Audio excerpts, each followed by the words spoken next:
Okay, कोई problem? वहां तक हो चुकी थी बातें हमारे पास? बोलिए।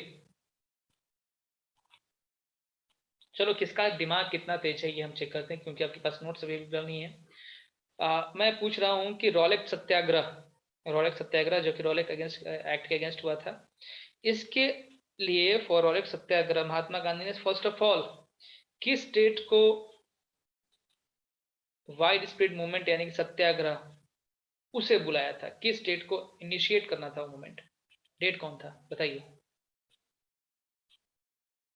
चंपारण बोले, देखो क्वेश्चन सुनने के पहले आपने आंसर कर दिया। किस स्टेट को महात्मा गांधी ने रॉलेट सत्याग्रह का फर्स्ट हड़ताल, फर्स्ट स्ट्राइक बुलाया था? शिवम बता सकते हो आप, चैट में आइए।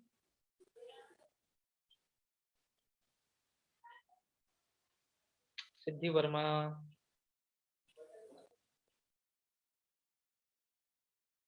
नयन पंजाब का। अरे भाई, डेट पंजाब थोड़ी ना होता है, इरम फातिमा चंपारण का रही। डेट पूछ रहे, किस डेट को? 6 April was the right answer. 6 April right answer था। इस दिन हमारे दो लोग जो होंगे वो उनको अरेस्ट किया गया था। एक का नाम था सैफुद्दीन किचलू, दूसरे का क्या नाम था जिसे अरेस्ट किया गया था 6 अप्रैल को?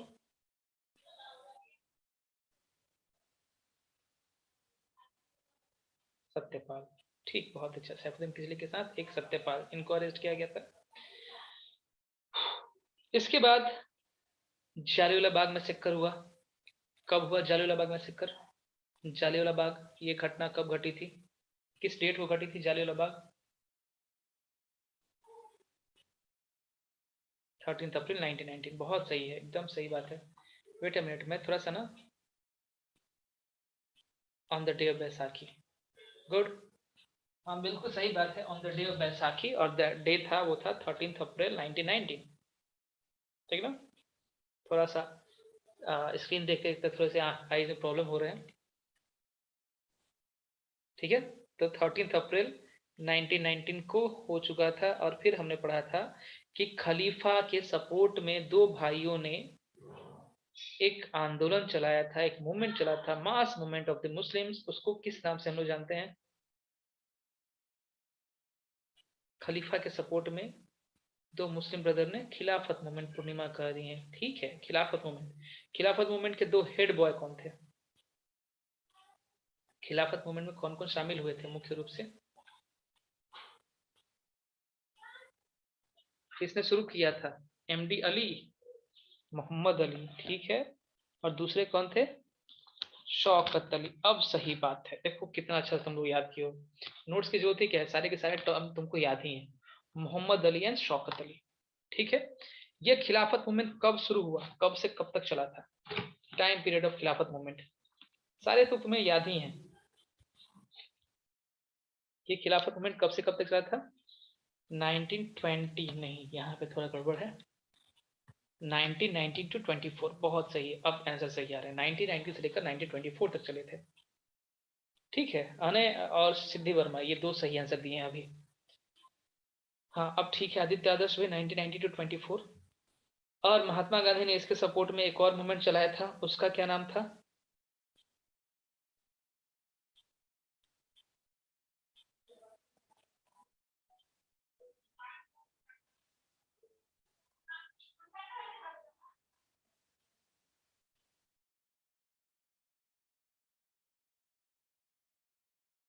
None corporation. अरे क्विट इंडिया मूवमेंट बहुत बात की बात है भाई, 42 में आएगा quit India movement, non corporation movement था।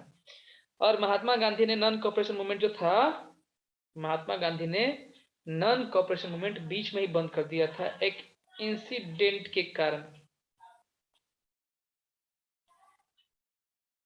कौन सा इंसिडेंट था वो? एक इंसिडेंट के चलते महात्मा गांधी ने नन कॉर्पोरेशन मूवमेंट बंद कर दिया। चौरी चौरा, बहुत सही है, चौरी चौरा। Very good. चौरी चौरा किस स्टेट में है?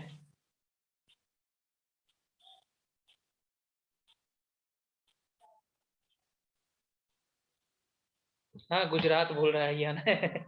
चौरी चौरा। अरे भाई हमारा पड़ोसी है, यूपी। यूपी के गोरखपुर में, गोरखपुर जो है ना, गोरखपुर डिस्ट्रिक्ट, इसमें आता है चौरी चौरा। भाई पास का है, पड़ोसी है। याद रखो सब, चौरी चौरा इंसिडेंट हुआ था। शिवम हैंड रेस कियो, हैंड्स डाउन कर लो शिवम, ठीक है। अब चौरी चौरा इंसिडेंट खत्म हुआ था, अच्छा हुआ कब था, डेट तुमको पता है?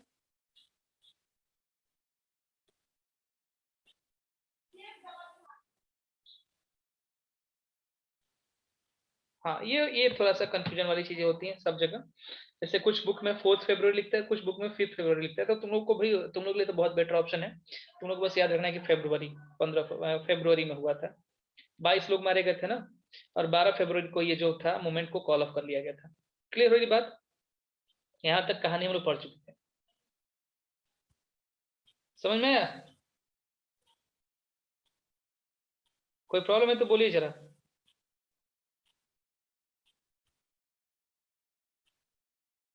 सर लोग की पुलिस, अभिराज समझे नहीं तुम्हारी बात।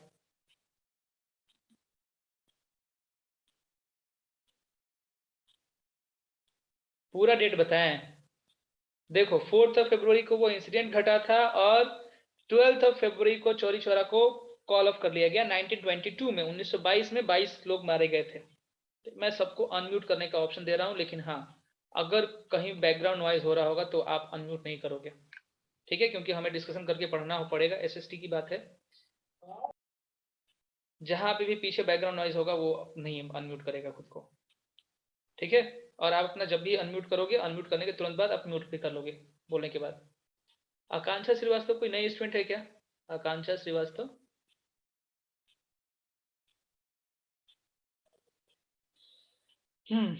शुरू करें।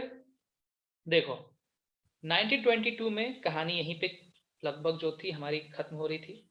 नॉन कॉपरेशन मूवमेंट जो था वो हमारा बंद हो चुका था ना 1922 में। अब इस समय के बाद क्या हुआ कि फिर से एक बार जो बिलीफ था गांधीयन मूवमेंट के ऊपर वो खत्म होना शुरू हो गया, और कंट्री जो थी फिर दो पार्ट में स्प्लिट होना शुरू हो गई। महात्मा गांधी ने एक पार्ट कहा था ना, एक बात कहा था कि हमको इलेक्शन लड़ना है। क्या Mahatma Gandhi non cooperation movement में इलेक्शन के अगेंस्ट थे कि इलेक्शन के सपोर्ट में थे? महात्मा गांधी अगेंस्ट थे। महात्मा गांधी कहते कि इलेक्शन नहीं लड़ना है, लेकिन इनके अगेंस्ट बहुत सारे लोग थे। ठीक ना, बिल्कुल सही बात है, इनके अगेंस्ट बहुत सारे लोग थे, और उन्होंने कहा कि नहीं हम तो इलेक्शन लड़ेंगे, हम बिल्कुल इलेक्शन लड़ेंगे, क्योंकि उनको लगता था कि अगर कुछ भी सुधार करना है, कुछ भी चेंजेस करने हैं, तो चेंजेस करने के लिए हमें क्या करना होगा, हमें सरकार में आना पड़ेगा, ठीक है। कोई भी अगर चेंज करना होगा तो हमें सरकार में आना पड़ेगा। और महात्मा गांधी के कहने के बावजूद, ठीक, कांग्रेस के दो बहुत ही फेमस लीडर, इनमें से यहाँ पे नाम देखना, एक का नाम था चित्तरंजन दास और दूसरे का नाम था मोतीलाल नेहरू। चित्तरंजन दास एंड मोतीलाल नेहरू ने फर्स्ट जनवरी 1923 को, 1 जनवरी 1923 को बना लिया एक पार्टी, और उस पार्टी का नाम रखा उसने स्वराज पार्टी, ठीक है। ये आप लिख भी लो कि 1 जनवरी 1923 को स्वराज पार्टी का फॉर्मेशन हुआ था बाय मोतीलाल नेहरू एंड चित्तरंजन दास। जल्दी से लिख लीजिए। हाँ, yes they are pro changers, very good नयन।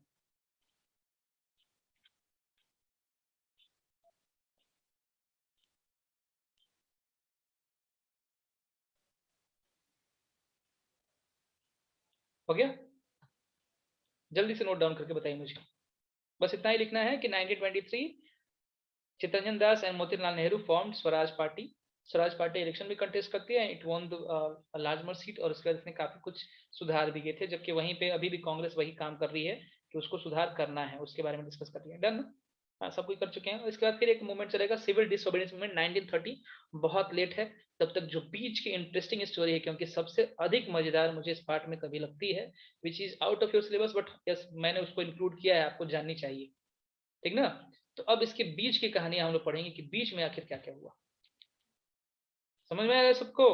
कोई प्रॉब्लम है तो जरा बताइए मुझे, अगर अभी तक कोई प्रॉब्लम हुई है आपको किसी भी चीज में क्लास के अंदर, देन प्लीज आप मुझे बता सकते हो। सर डेट क्या था बाबू, स्वराज पार्टी का? 1 जनवरी 1923।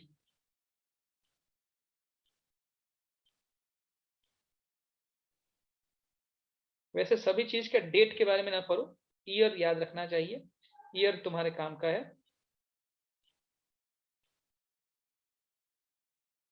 और कुछ?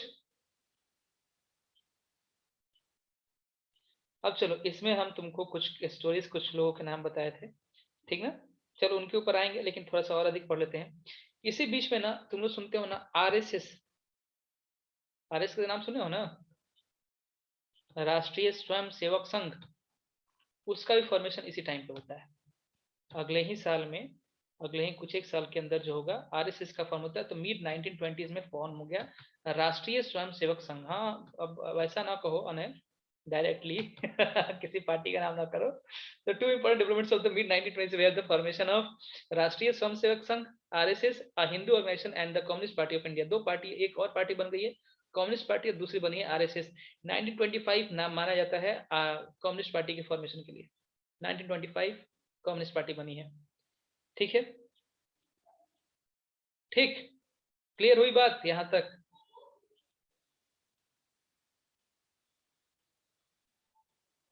ये बोल्ड में जो है उसको नोट डाउन कर लीजिए, वैसे अब आपको याद भी रहेगा। चलो अब थोड़ा सा और कहानी सुनते हैं, ठीक ना? सभी के पास अनम्यूट करने का ऑप्शन है, जहां पे भी डाउट होगा, जहां भी प्रॉब्लम होगी, आप मुझे रोक सकते हो। सबसे पहला रिफॉर्म कब आया था ये बताइए? सबसे फर्स्ट रिफॉर्म, सबसे first government of India act कब आया था, मुझे बताओ। सर 1919। नहीं, गलत है, थोड़ा सा और पीछे जाओ। 1909। 1909 आपके बुक में जो होगा उसी की बात कर रहे हैं, बाकी की बात नहीं कर रहे हैं। सबसे first government of India act आया था 1909, क्लास 8 के सिलेबस का। दूसरा कब आया था? दूसरा सर 1919, 10 ईयर बाद। 1919, हाँ 10 ईयर्स आफ्टर। और तीसरा कब आने वाला था? सर 1929। 29, ठीक ना? 1990 में जो आए थे ना, वो बाई कैमरल गवर्नमेंट बना दिया गया था, डायरेक्शियल आ गया था। तो इसके बारे में डिस्कस किया गया था कि नहीं, जब 19 अगले 10 साल के बाद जो भी लॉज बनेंगे उस लॉज में इंडियंस की भी नीच होनी चाहिए, इंडियंस भी उसमें डिसाइड करेंगे, ठीक है? डिमांड सही है, इंडियंस भी उसमें शामिल होंगे, ठीक ना? अब क्या हुआ कि अंग्रेजों ने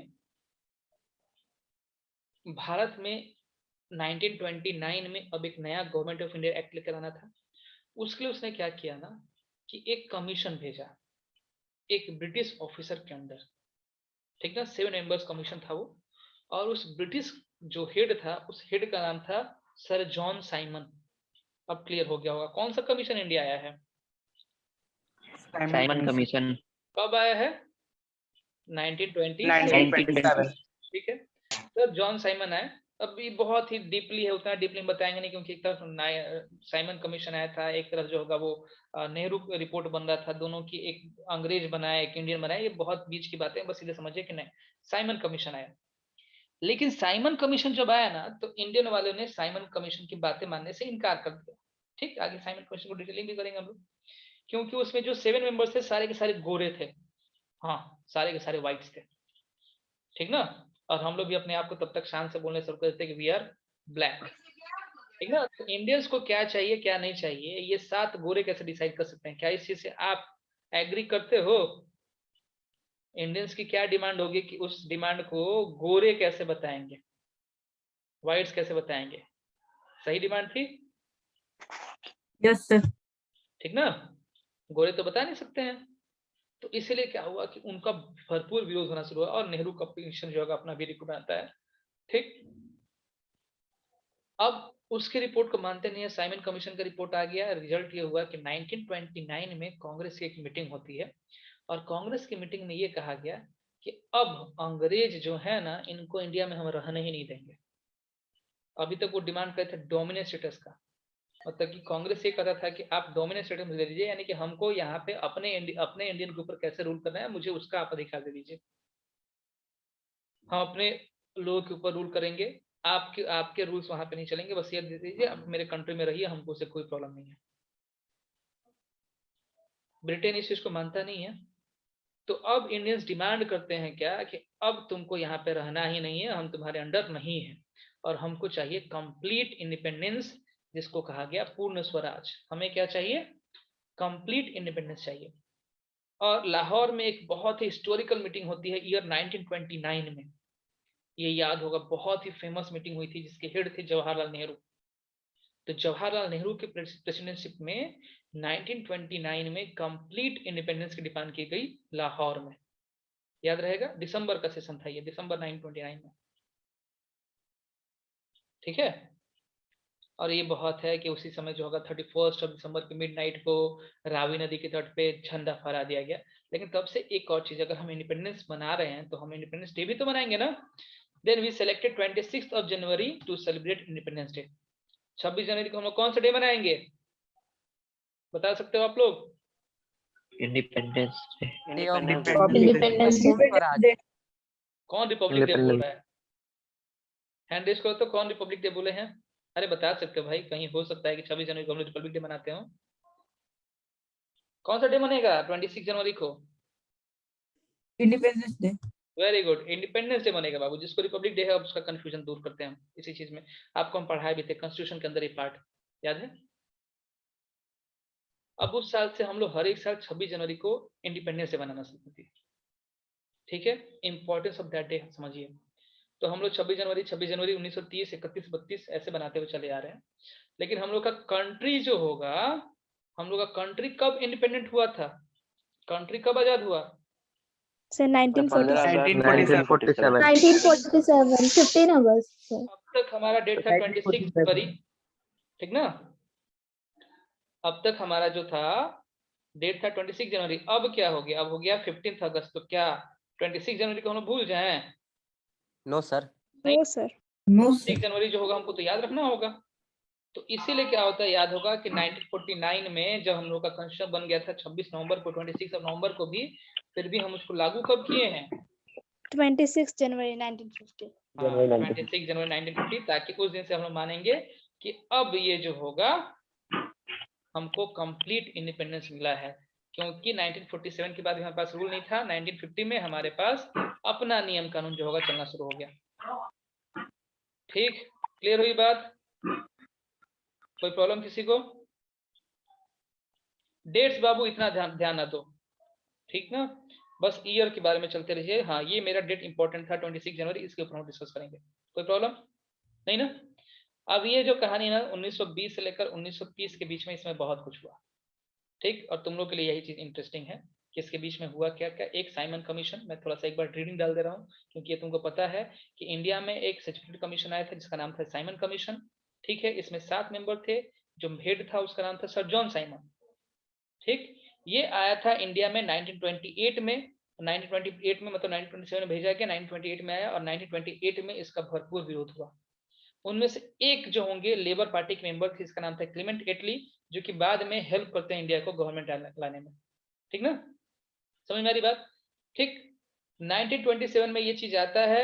1928 में जब ये इंडिया के अंदर इंटर करता है तो इसका भरपूर विरोध किया था हर जगह। नेहरू जी, गांधी जी, जिन्ना, मुस्लिम लीग, ये सब के सब इसका विरोध करते हैं। और इसी में क्या होता है, 17 नवंबर 1928 को लाहौर स्टेशन पे साइमन कमीशन के अगेंस्ट गो बैक साइमन का नारा लगाते हुए लाला लाजपत राय के ऊपर, लाला लाजपत राय के सर पे, हेड पे जो होंगे लाठी से अटैक किया जाता है।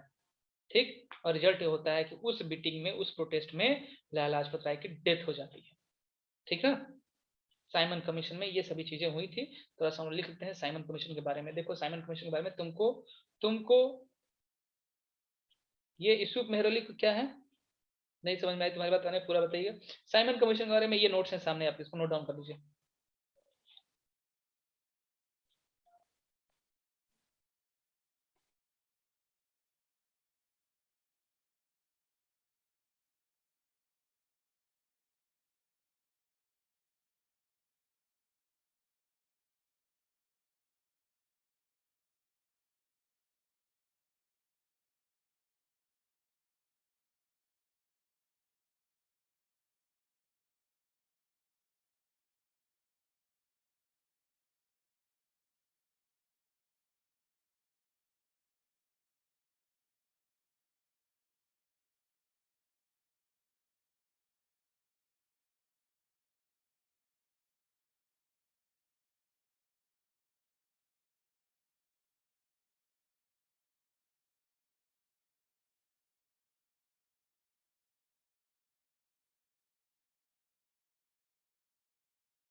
नोट कर चुके सभी?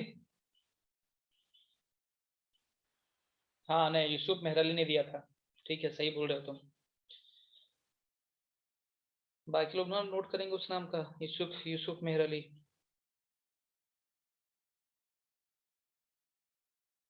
तीन चार स्टेटमेंट में कितना टाइम लग रहा है आप लोग को?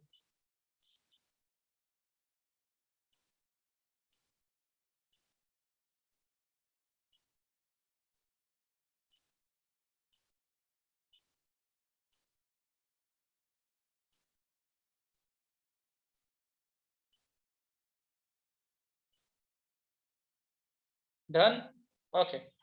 चलो, अब थोड़ा सिलेबस से हटकर कुछ बातें जो आपको जाननी चाहिए। सिलेबस से थोड़े बाहर हम लोग जा रहे हैं, लेकिन ज्यादा बाहर भी नहीं जा रहे, जाननी चाहिए ना आखिर हुआ क्या क्या उस बीच में। साइमन कमीशन आ गया, साइमन कमीशन चले गए। हाँ, ये फिगर देखो, कौन है ये? लाला लाजपत राय। और अभी हमने जस्ट इन्हीं के बारे में डिस्कस किया है ना। लाला लाजपत राय। लाला लाजपत राय को एक निकनेम दिया गया है, बता सकते हो क्या नाम है इनका? बहुत ही फेमस निकनेम है लाला लाजपत राय का।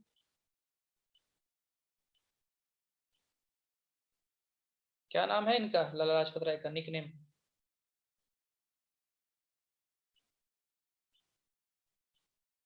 लाल। अच्छा हाँ, लाल, ये भी तो सही है। लाल नहीं था, लाल बाल पाल के लाल है। नहीं, इनको बोलते हैं उन्होंने पंजाब केसरी। ठीक ना। चलो आगे देखते हैं। जन्म 28 जनवरी 1865, मृत्यु 17 नवंबर 1928। यही जो था, इसी के ऊपर अटैक किया गया था, वो सर पे, हेड पे। एनोटेशन ऑफ कीजिए ना, एनोटेशन ऑफ करो।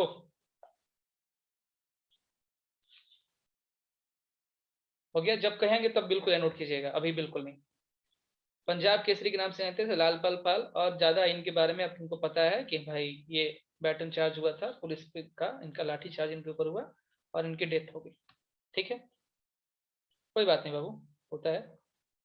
नेक्स्ट आते हैं। अब देखो, एक घटना घटी थी, बड़ी कमाल की घटना थी, that was Kakori conspiracy.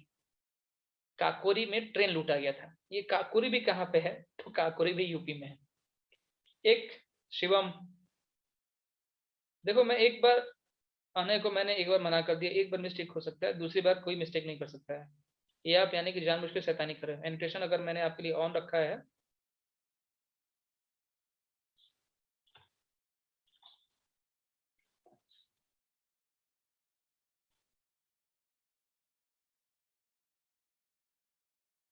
Wait मैं एनोटेशन सबका ऑफ ही कर दे रहा हूँ, कोई बात नहीं, चलिए हो गया।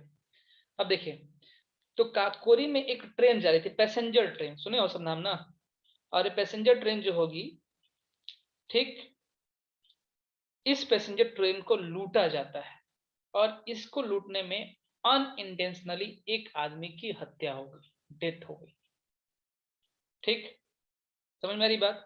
अब लूटा क्यों जाता है? क्योंकि उस समय खजाना जा रहा था और कुछ उसके अंदर एमुनाइजेशन जा रहे थे उस ट्रेन के अंदर, और उसी एमुनाइजेशन और खजाने को लूटने के चक्कर में ये कांड होता है। इसके बारे में डिटेलिंग हम लोग आगे करेंगे, कब कब कौन कौन इसके ऊपर जो होगा खींचता वगैरह है।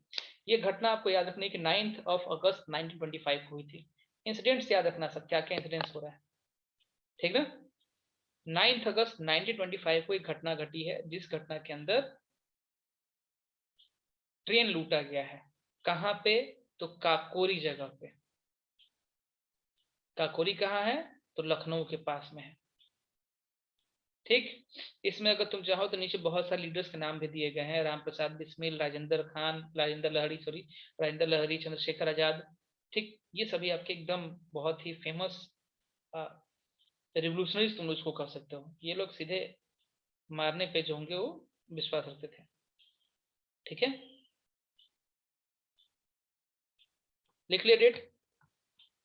हाँ, रेडिकल्स। अब यहाँ पे एक नाम आ गया ना, HRA। तो HRA भी तुमको याद रखना है कि HRA का फॉर्मेशन हुआ था 1924 में।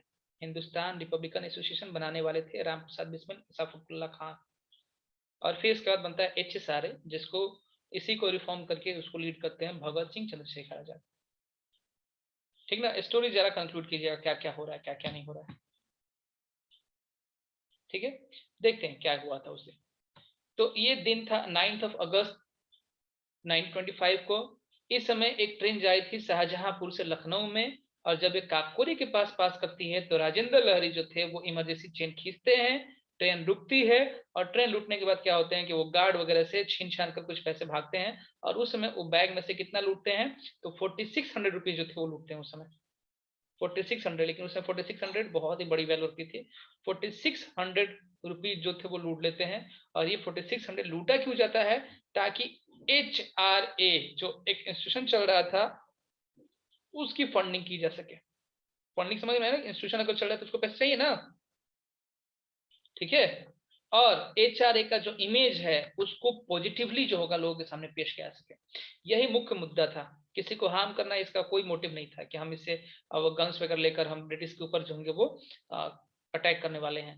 इनके मुख्य वर्क थे कि HRA को वर्क करने के लिए भाई इनके पास उतने अधिक पैसे थे नहीं, तो 4600 रुपीज उन्होंने लूट कर लाए थे, और उससे काफी अच्छा ये सोच रहे थे कि HRA चलेगा, ठीक। और इसी टाइम पे अनइंटेंशनली एक एडवोकेट की जो होगी वो डेथ हो जाती है, गोली चल जाती है इनसे गलती से, मारना किसी को चाहते नहीं थे। समझ में आया काकोरी कॉन्स्पायरेसी, ठीक। घटना जोड़ते चलिएगा। काकोरी कॉन्स्पायरेसी में एक नाम आ गया हमारे पास, Chandrashekhar Azad. HRA Hindustan Republican association सिद्धि, HSRA Hindustan socialist Republican association. Book में इसका बहुत कम ही आप लोग में डिस्कस किया हुआ, लेकिन मुझे लगा कि जरूरी है आपको बताना, मैं बता रहा हूँ। ओके सर रत्ना सागर में दिया हुआ है। हाँ, पहचानिए इन्हें, कौन है ये?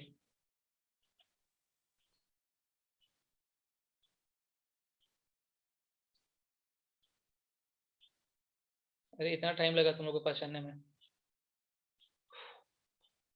हीरोइक मैटर है ना ये। चंद्रशेखर आजाद हीरोइज्म के एक बड़े एग्जाम्पल, ठीक है।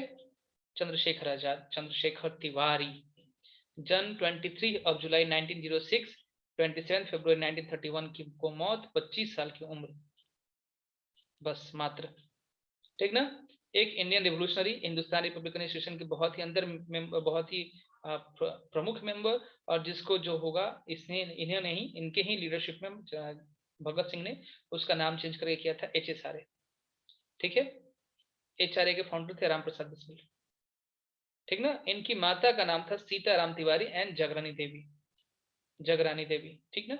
ये लिख लीजिए जरा आप लोग। चंद्रशेखर आजाद के बारे में आप लिखिए, उनका बर्थ डेट क्या है, डेथ डेट क्या है, और उनके मदर एंड फादर का नाम लिखिएगा।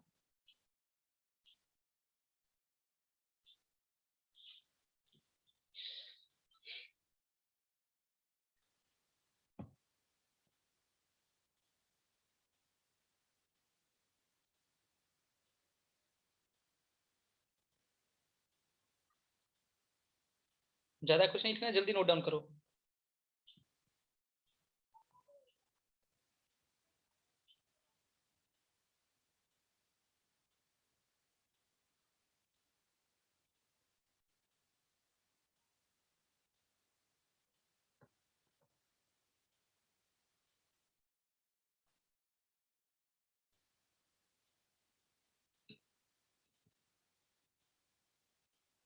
कर चुके? Birth date, death date, mothers and father name, mother and father name, done. और कुछ याद नहीं रखना। HRA का फुल फॉर्म अगर याद नहीं हो तो लिख लो, यहाँ पे सामने है, ओके। अब देखो इनके बारे में एक बहुत ही फेमस कहानी है, तुम लोग सुने होंगे कि 1921 में जिस समय नन कॉर्पोरेशन मूवमेंट चला था, इनकी एज मात्र 15 साल थी, ठीक है, जिसको उसने ज्वाइन किया। और 20 दिसंबर 1921 को इनको अरेस्ट कर लिया गया, और अरेस्ट करने के बाद इनको एक पारसी मजिस्ट्रेट के सामने लाया गया, और इनको कोड़े मारे जा रहे थे, लैसेस, लैसेस समझ में आ रहा है ना, कोड़ा, कोड़ा मारा जा रहा था। और पूछा जा रहा था कि अपना नाम बताओ, तो उसका अपना नाम बता रहा था आजाद, ठीक है। पूछा है कि फादर का नाम बताइए, स्वतंत्रता, माता का नाम स्वाधीनता, घर कहाँ है, जेल, ठीक है। ये चीज है, समझ में आ रही बात, घर कहाँ है, जेल, ठीक। ये जब सुनता है ना MP खड़ेगार्ड जो थे, जो समय के मजिस्ट्रेट थे, वो इतना गुस्सा हो जाता है कि बोलता है कि इसको ले जाइए 23 वीक्स तक जेल में रखिए, और पर डे को 15 लाइसेंस दीजिए, पर डे को 15 कोड़े मारिएगा। लेकिन जब भी कोड़ा पड़ता ना, यही चीज बोलते कि नाम क्या है, आजाद है, फादर का नाम स्वतंत्रता। समझ में आई बात। और रिजल्ट ये हुआ कि ये महोदय चंद्रशेखर तिवारी से बन गए चंद्रशेखर आजाद, ठीक,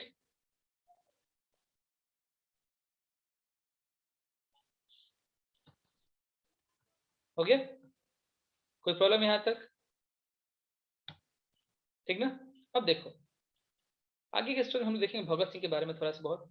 भगत सिंह जेल में थे और भगत सिंह को बचाने के लिए गांधी इरविन पैक्ट होना था, मतलब कि गांधी और इरविन के बीच में कुछ पैक्ट होना था और उस पैक्ट में चंद्रशेखर आजाद चाहते थे कि जो भगत सिंह जेल में गए हुए हैं इन्हें रिलीज कर दिया जाए। तो ये क्या होता है कि मिलने के लिए पंडित जवाहरलाल नेहरू से मिलने के लिए जाते हैं यूपी में, इलाहाबाद। ठीक है, समझ में आ रही बात? और वहां पे एक पार्क है जिसका नाम है ऑलफील्ड नोबल पार्क, आज के नाम टाइम पे वो आजाद पार्क होता है, उस नाम जानते हैं, वहां पे हो गए थे। और वहां पे जो बैठे थे ना तब तक पुलिस को किसी ने टिप दे दिया। टिप समझ में आता है? पुलिस को टिप दे दिया, भाई ये चंद्रशेखर बहुत ही डिमांडेड, एक तरह से पुलिस के नजर में क्रिमिनल थे, हमारे लिए बहुत ही सुपर हिट हीरो हैं, रेवोल्यूशनरी थे। ठीक ना? तो उनको अरेस्ट करने के लिए उस पार्क में कई सारे पुलिस जो होंगे इंटर करते हैं और एक शूट आउट शुरू होता है उसी ऑलफील्ड पार्क में। ठीक, उनके साथ उनका एक फ्रेंड भी था, इसका नाम था सुखदेव राज। सुखदेव राज जो होंगे वो तो वहां से निकल जाते हैं। ठीक, निकल गए, लेकिन वहीं पे क्या होता है कि 27 फरवरी 1931 को वो पुलिस के साथ शूट आउट करते हैं और जब उनके पास एक लास्ट गोली बचती है ना तो उससे वो खुद को शूट कर लेते हैं, खुद को मार लेते हैं, क्योंकि उनका स्टेटमेंट था जिसमें वो अरेस्ट हुए थे 1921 में ही कि एक बार तो आजाद पकड़ा गया है, अब इसको कभी फिर दोबारा ब्रिटिश छू भी नहीं पाएगी, आजाद हमेशा आजाद ही रहेगा। और इसलिए उन्होंने क्या किया कि लास्ट शॉट गोली थी उससे खुद को शॉट कर लिया। ठीक ना? ये कहानी उनकी खत्म हो गई। जिस पेड़ के नीचे मरे थे ना वो, उसके बारे में अगर तुम लोग सुनोगे तो वो इतना बड़ा एक तरह से पूजा का जगह बन गया था, एक प्रेस्टिजियस प्लेस बन गया था कि सभी लोग वहां पहुंचते थे और वो लोगों को इंथुजियास्टिक बना रहा था, मोटिवेट कर रहा था इंडियन रिवोल्यूशन मूवमेंट में आने के लिए। ठीक है, और रिजल्ट ये हुआ कि उस पेड़ तक को कटवा दिया ब्रिटिश ने। ठीक, तो चंद्रशेखर आजाद एक बहुत ही प्रोमिनेंट लीडर, इनका भी, इनकी स्टोरी खत्म हुई, ये पूरी स्टोरी उन्हीं के बारे में है। ठीक ना? ये after long shootout holding true to his place to always remain Azad free and never be captured alive, he shot himself on the head with the last bullet, अपने ही सर पे गोली मार लेते हैं लास्ट बुलेट के साथ। हो गया? अब नेक्स्ट नाम बताइए, ये तो पता होगा। भगत सिंह भगत सिंह भगत सिंह भगत सिंह भगत सिंह बहुत सारे नाम आते हैं लेकिन हम किसी का नाम नहीं लेंगे। ऑनलाइन क्लासेस है ना, ऑफलाइन क्लासेस में बिल्कुल हम डिस्कस करते हैं। ओके, भगत सिंह जन्म सितंबर 1907, डेथ 23 मार्च 1931, 24 साल की उम्र। ओके, ठीक है। इन्हें अरेस्ट किया गया था जब ये सेंट्रल लेजिस्लेटिव असेंबली के अंदर बॉम्ब फेंकते हैं, सेंट्रल लेजिस्लेटिव असेंबली के अंदर बॉम्ब फेंकते हैं तब अरेस्ट होते हैं, तो ये भी अरेस्ट होने वाला आदमी नहीं थे। ठीक, भगत सिंह दिसंबर 1928 की बात कर रहे हैं। भगत सिंह ने क्या किया था, नवंबर में किसी का डेथ हुआ था सर पे चोट लगने से। किसकी मौत हुई? लाला लाजपत राय। लाला लाजपत राय। तो लाला लाजपत लाला राय को जो लाजपत मारने वाले थे जेम्स स्कॉट मारने वाले थे, जिसने ऑर्डर दिया था। जेम्स स्कॉट ने कहा था कि आप जो होगा वो लाठी चार्ज कर सकते हो। तो जेम्स स्कॉट को मारने के लिए वो लोग गए थे, लेकिन जेम्स स्कॉट आया नहीं, उसके बदले में 21 साल का एक सॉन्डर्स ऑफिसर जो था सॉन्डर्स, वो पकड़ में आ गया, उन्होंने सॉन्डर्स को मार दिया। ठीक है, और सॉन्डर्स को मारने के बाद वहां से वो एस्केप करके भाग गए। सॉन्डर्स के मारने के बाद उसको पकड़ा नहीं गया, वो भाग गए, वहां से निकल गए।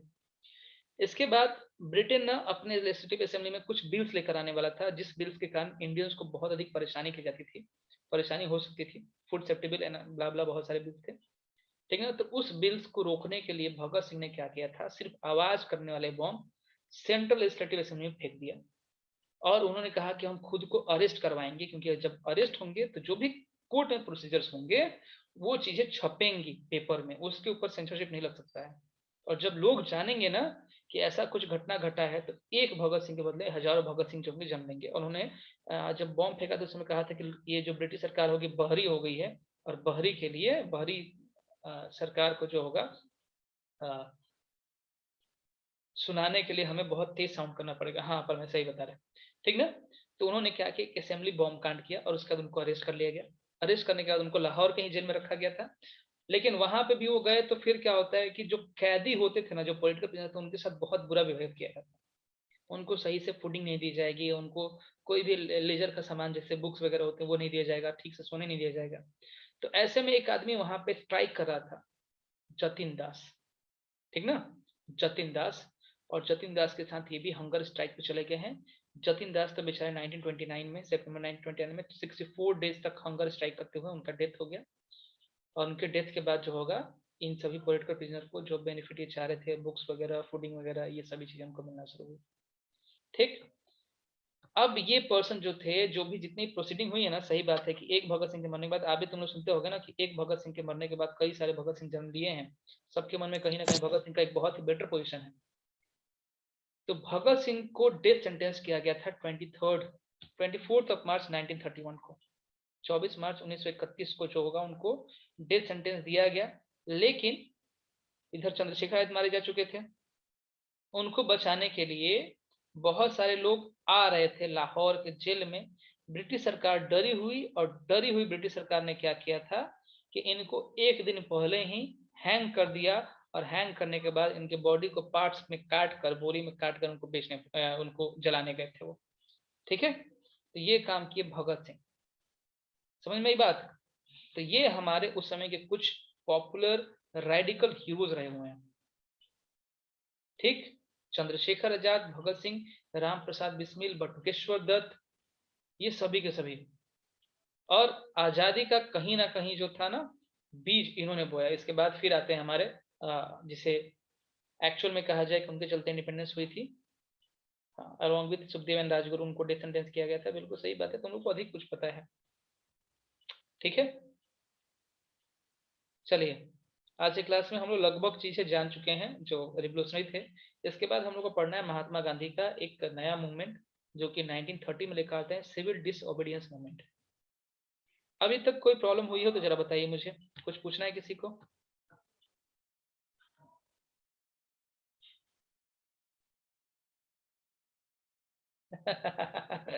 अपर में, महात्मा गांधी ने भी कुछ कम नहीं किया अपर में, महात्मा गांधी ने काफी कुछ किया है। देखे ही हो कि यूनिटी अगर कोई लेकर आए तो महात्मा गांधी लेकर आए हैं। तो फादर ऑफ नेशन बिल्कुल सही है, सन ऑफ नेशन यहाँ पे तुम कह सकते हो। महात्मा गांधी की जगह भगत सिंह को सन ऑफ नेशन जरूर होना चाहिए था, फादर तो नहीं हो सकते।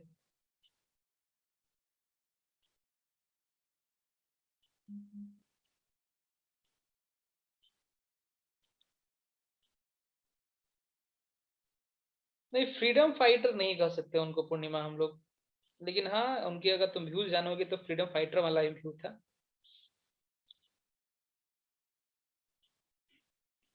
उन्हें फ्रीडम फाइटर हम नहीं कह सकते हैं।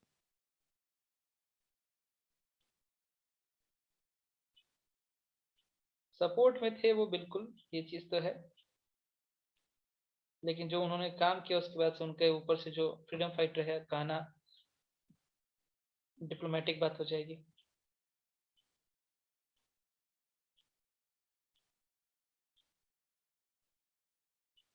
कोई और क्वेश्चन?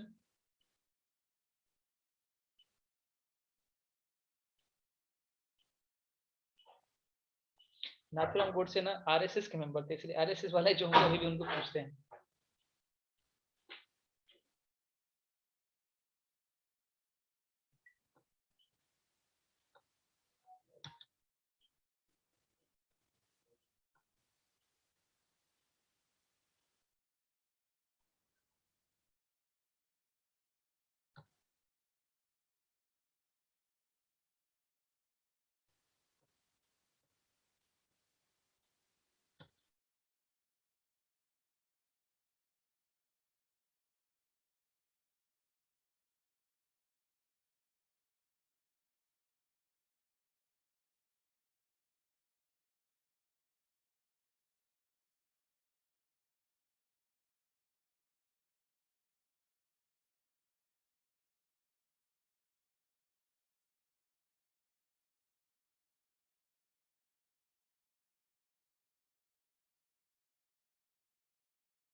कहूत अभी पॉसिबल नहीं बाबू, कहूत अभी नहीं पॉसिबल है।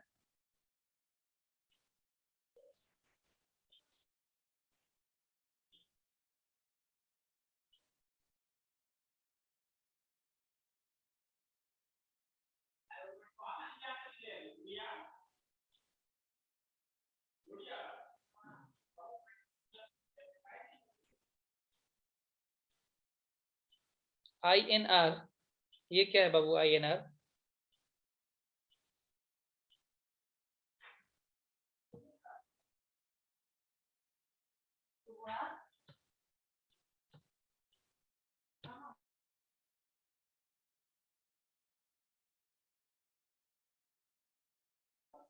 इंडियन रिपब्लिकन एसोसिएशन आगे आएंगे।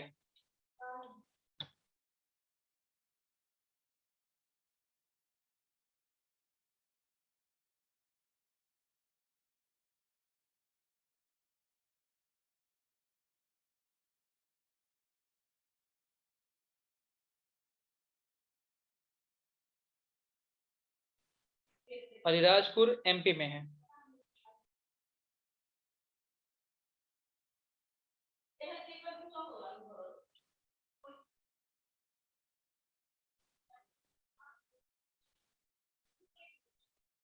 आगे पढ़ेंगे बाबू उनके बारे में, इंडियन रिपब्लिकन आर्मी।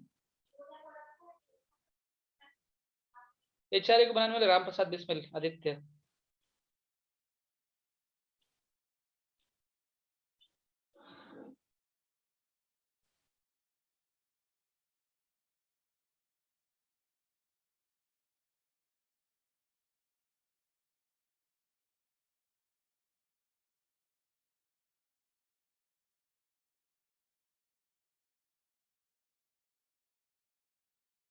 ओके ठीक है, डन।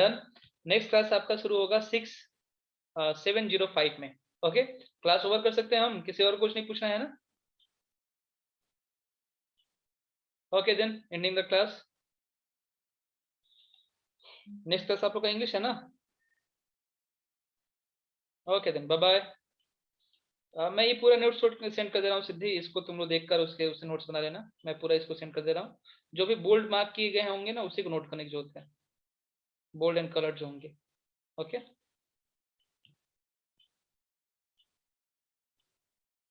ओके।